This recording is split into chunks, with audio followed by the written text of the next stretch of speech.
Assalamualaikum warahmatullahi wabarakatuh. Kali ini saya akan membuat video tentang Analysis Foundation of Education from UNESCO Video, UNESCO Future of Education Report explained by member of the International Commission.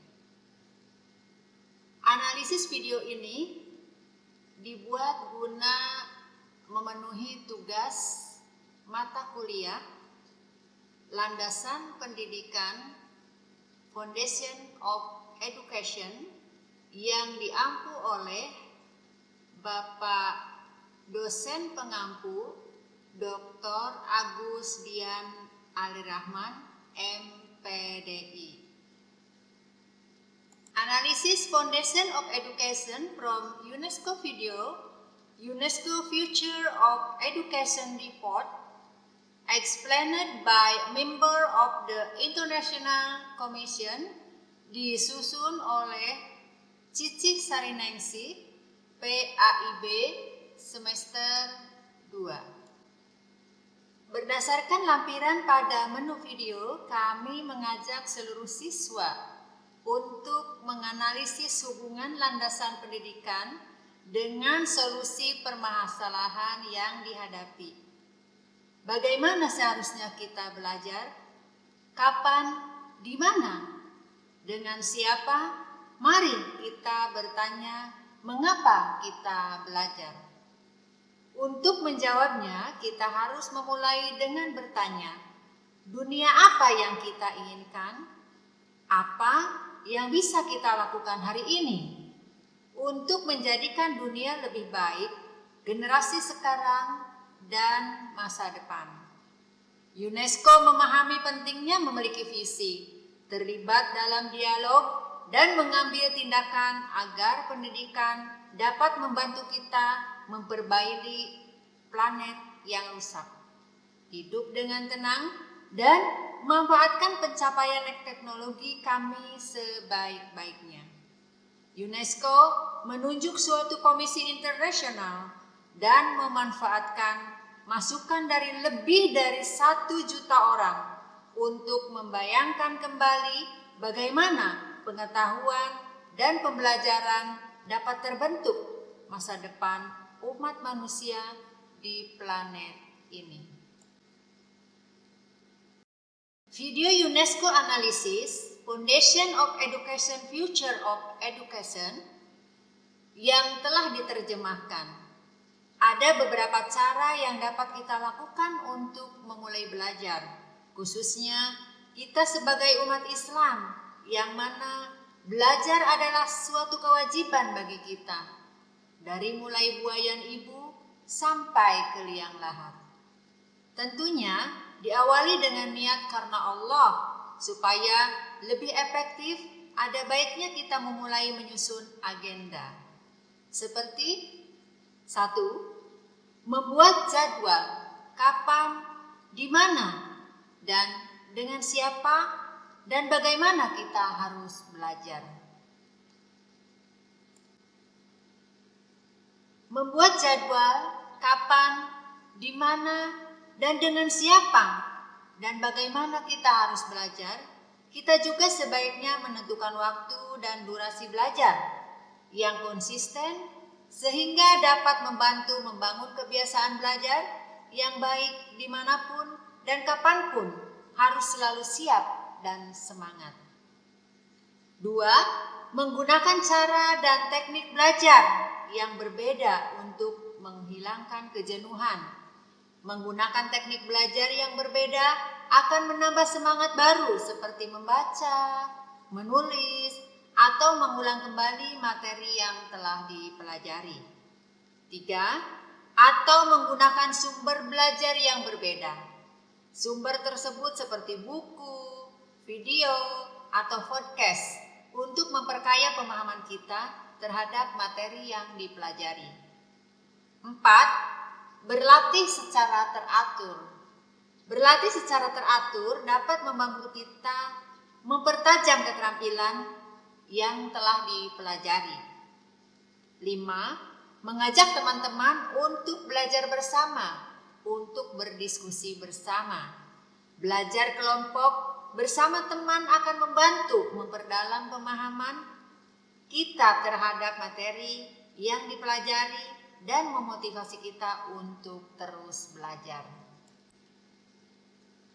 Ada pertanyaan-pertanyaan yang mungkin ada di benak kita dan harus selalu kita siap untuk menjawab. Seperti kapan kita harus belajar? Belajar adalah proses seumur hidup dan dapat dilakukan kapan saja.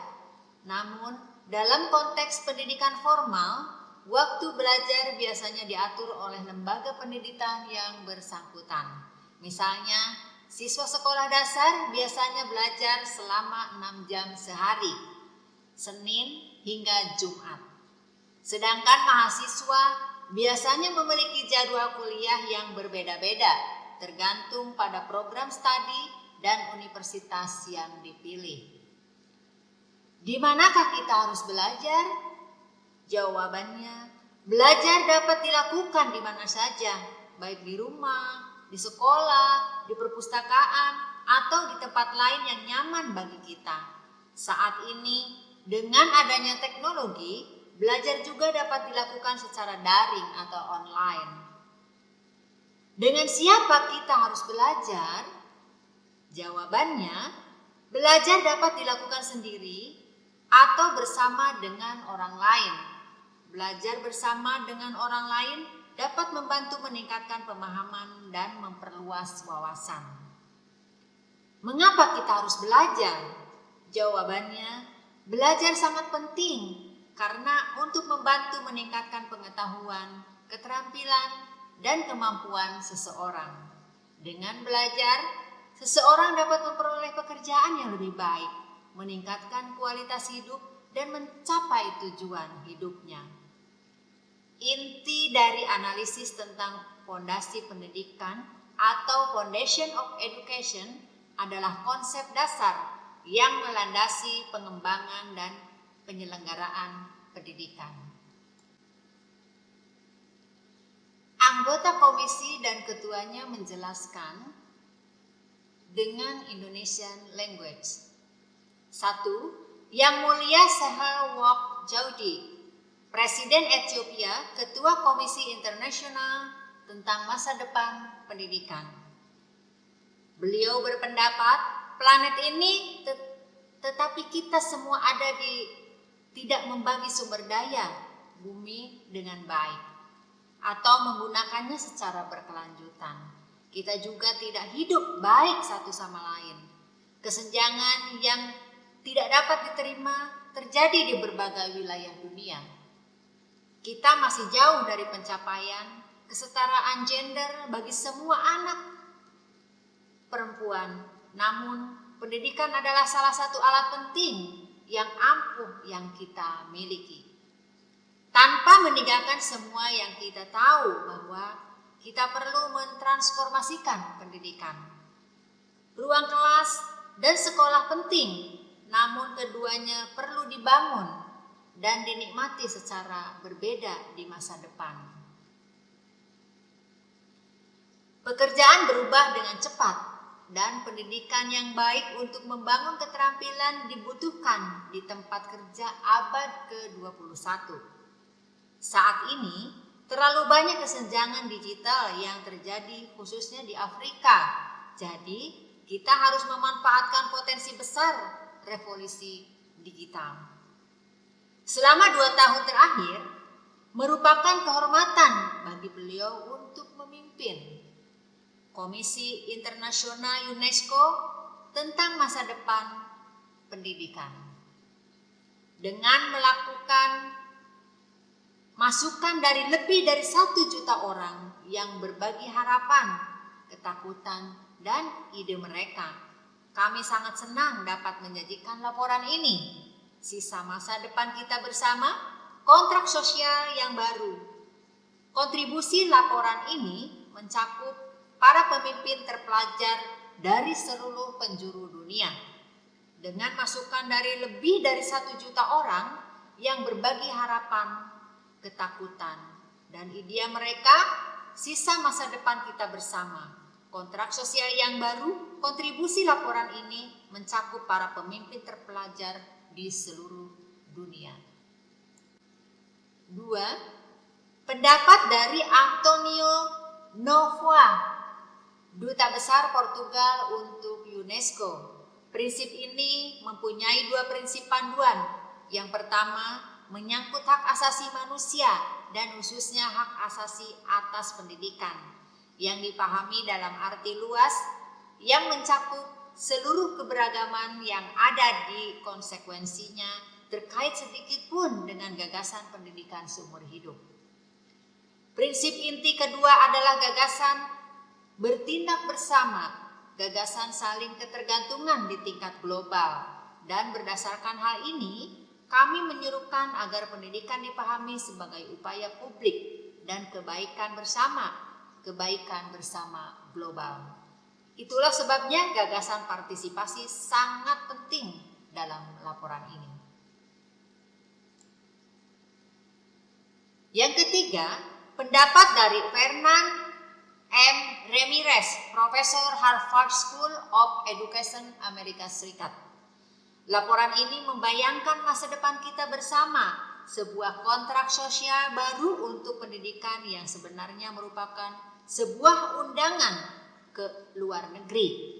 Dialog demokrasi dan partisipatif yang inklusif yang dilakukan oleh kita semua, sedikit pun setiap orang di planet ini yang tidak berkepentingan dengan apa yang dilakukan oleh lembaga pendidikan.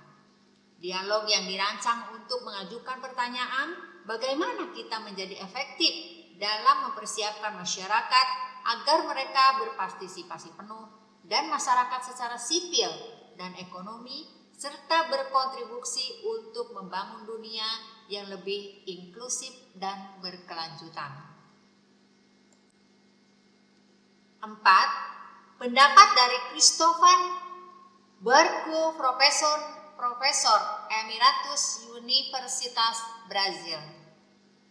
Laporan tersebut mengusung gagasan umum, artinya bersama. Inilah sebabnya dalam judulnya kami menggunakan kata bersama. Tujuan dari laporan ini adalah bagaimana menyatukan umat manusia di dunia global dan untuk bisa bersama saat kita perlu memiliki pendidikan. Pendidikan adalah faktor kemajuan, adalah faktor kebersamaan. Pendapat yang kelima, Patrick Awah, pendiri dari Presiden Universitas Assisi, Ghana. Saya pikir hal terpenting dalam laporan ini adalah memusatkan perhatian pada tantangan dan peluang besar yang ada di dunia ini. Begitu besarnya isu strategis global seperti perubahan iklim. Fakta bahwa revolusi industri keempat sedang berlangsung. Bahwa dunia ini semakin saling terhubung dibandingkan sebelumnya. Dan menggunakan hal-hal tersebut sebagai dasar untuk menyusun kerangka atau konsepsi mengenai pendidikan yang seharusnya. Ketika kita mempersiapkan generasi berikutnya untuk menghadapi masalah-masalah ini dan untuk memanfaatkan kesempatan ini. Salah satu tantangan besar dalam dunia pendidikan yang terdampak pada sebagian besar siswa di seluruh dunia adalah pandemi COVID-19. 6. Masori Aoyagi, Profesor Emeritus Universitas Tokyo. Beliau menyatakan, krisis COVID-19 telah terungkap kerentanan dalam sistem sosial modern termasuk pendidikan. Penting untuk membayangkan kembali sistem pendidikan saat ini sehingga kita dapat bersiap menghadapi krisis global berikutnya yang mungkin terjadi di masa depan dan juga membangun masyarakat yang lebih tangguh dan menciptakan masa depan yang berkelanjutan. 7.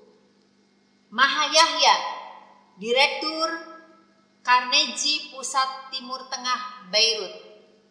Beliau menyatakan laporan ini dibuat karena adanya kemunduran dalam pemerintahan demokratis yang telah kita lihat di seluruh dunia. Merupakan kemunduran kemunduran dalam pemerintahan demokratis yang juga disebabkan oleh ancaman signifikan terhadap politik berbasis identitas yang eksklusif dan kesenjangan semakin besar. Mereka pada dasarnya juga membangun ketidakpuasan orang-orang yang merasa tertinggal dalam tatanan dunia yang mengglobal. Hal ini juga akan mempunyai dampak yang signifikan terhadap pendidikan, tidak hanya dalam hal kurikulum, tetapi juga dalam hal siapa yang memberi akses terhadap pendidikan. Pendekatan apa terhadap pendidikan yang kita terapkan.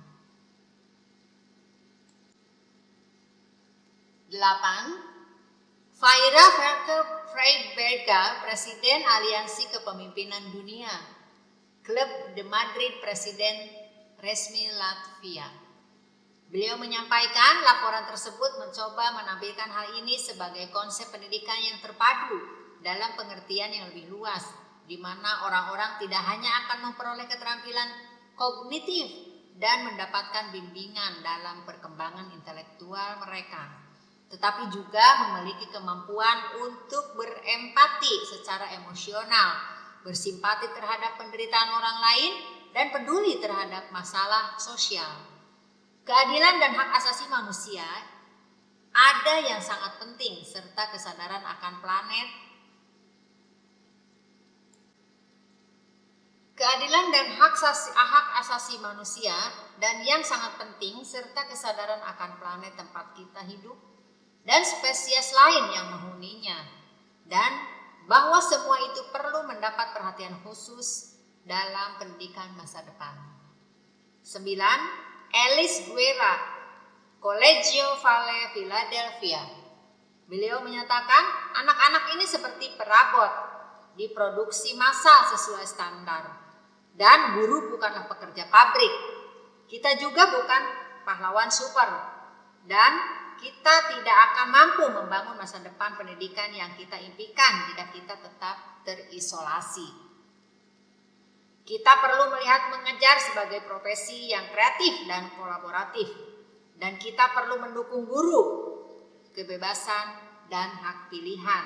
Kita perlu mengingatkan bahwa meskipun kita menghargai kekuatan teknologi dengan sendirinya tidak akan pernah menggantikan sekolah atau guru. Teknologi dapat meningkatkan pembelajaran, namun guru dan sekolah tidak dapat digantikan.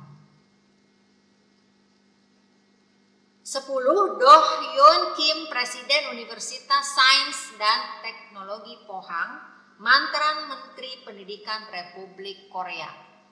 Beliau menyatakan, kita harus melakukan yang terbaik untuk mengajar, untuk peduli satu sama lain. Laporan tersebut menyerukan pedagogi kerjasama dan solidaritas, dan ini berarti kita harus bersedia menerima gagasan keberagaman. Kami membutuhkan kontrak sosial yang baru untuk itu. Kerjasama dan kolaborasi perlu menjadi ciri khas komunitas belajar. Semua ini mempunyai implikasi besar terhadap cara kita merancang kurikulum dan mendekati pengetahuan. Arjun Aparudi, Profesor Universitas New York dan Sekolah Harry Jerman. Beliau mengatakan pengetahuan adalah bagian dari milik bersama global kita. Itu seperti air, itu seperti udara. Ini adalah sesuatu yang kita semua bagikan dan harus kita lindungi, tingkatkan dan revisi setiap saat. Jadi itu ide yang sangat mendasar, tapi kemudian dalam laporan ini dijabarkan dengan lebih hati-hati. Dalam hal ini, yang bisa kita lakukan guru, apa yang bisa dilakukan peneliti, apa yang bisa dilakukan siswa, bagaimana kita bisa menyadari bahwa pendidikan bukan hanya sebuah ruang di mana pengetahuannya yang berada dibagikan, tetapi pengetahuan baru tercipta. UNESCO sebagai organisasi yang memperjuangkan hak asasi manusia menganggap pengetahuan umum dan akses terhadap sebagai hak asasi manusia. Oleh karena itu, penulis laporan ini berkomitmen pada gagasan bahwa negara bagian dan pemerintah harus memainkan aturan yang penting dan tidak membiarkan produksi dan distribusi pengetahuan sepenuhnya berada di tangan pasar dan membiarkan sepenuhnya jauh. 11. Justin Yipulin Dekan, Profesor Institut Ekonomi Struktural Baru Universitas Pekin. Beliau mengatakan, kita perlu bekerja sama secara internasional, kita harus mempunyai komitmen untuk menggunakan sumber daya kita untuk pendidikan, terutama bagi masyarakat di wilayah selatan. Kita juga perlu memahami bahwa pengetahuan di masa lalu umumnya berasal dari utara, namun untuk mengatasi tantangan ini, kita perlu memiliki pengetahuan tidak hanya dari utara, tapi juga dari selatan, dan kita perlu menjalin kerjasama literal dalam bidang pendidikan. Upaya dan semakin lebarnya kesenjangan antara kelompok kaya dan tidak kaya. Kita harus mendidik siswa kita dengan moralitas untuk memahami bahwa umat manusia memiliki masa depan yang sama, dan kita harus memiliki empati untuk memahami kebutuhan semua orang dan untuk mendukung siapapun. 12. Tarsila Rivera Zela, Direktur Eksekutif Centro de Cultura Indigena de Peru. Beliau mengatakan, yang dimasukkannya hak asasi manusia dalam pendidikan sangatlah penting. Poin kedua berkaitan dengan apresiasi inklusi dan pengakuan terhadap hak-hak masyarakat, adat, dan budayanya. Keberagaman budaya harus dilihat sebagai kekayaan yang harus dipupuk oleh generasi mahasiswa baru. Poin ketiga adalah tentang keberlanjutan bumi dan inklusi dalam sistem pendidikan. Apa dampak perubahan iklim yang memandang dunia hanya dari satu sudut pandang diri sendiri dan mengeksploitasi sumber daya alam harus dihentikan. Jaga lingkungan berarti jaga kemanusiaan juga. 13. Abdel Baset Ben Ha, Presiden Institut Hak Asasi Manusia Arab Turki. Laporan ini membuka diskusi dan berfungsi sebagai alat untuk menarik jalan menuju perubahan pendidikan dan menjadikan lebih baik di masa depan. Hal ini akan memberikan para pengambil keputusan alat yang diperlakukan untuk memperbaiki pendidikan masyarakat sipil dan memanfaatkan laporan ini untuk berkampanyekan pembangunan pendidikan. 14. Karen Mundi, Profesor Institut Studi Pendidikan Ontario. Beliau menjelaskan, komisi kami adalah komisi yang terdiri dari para ahli. Namun menurut saya, salah satu kesimpulan kami bukanlah keahlian kami, namun keahlian generasi mendatang yang ingin kami berdayakan melalui laporan ini. Saya pikir rekomendasi yang paling penting berkaitan dengan transformasi pendidikan untuk memenuhi kebutuhan dan tantangan masa depan, untuk memenuhi tantangan ekonomi, untuk memenuhi tantangan perdamaian, dan untuk memastikan tidak ada yang tertinggal.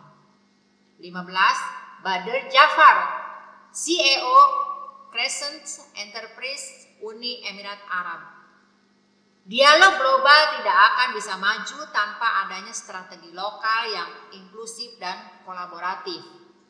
Dialog global ini juga demikian, dan titik awalnya harus dimulai dari komunitas kita sendiri. Kita harus menegaskan bahwa setiap suara didengar dan diawali, dan kita harus memastikan bahwa seluruh pemangku kepentingan di semua sektor mengambil tindakan dan bekerja sama untuk mewujudkan kebaikan bersama. Hanya dengan cara ini kita dapat benar-benar memperkuat masa depan pendidikan dan pada gilirannya menciptakan masa depan yang berkelanjutan bagi semua orang.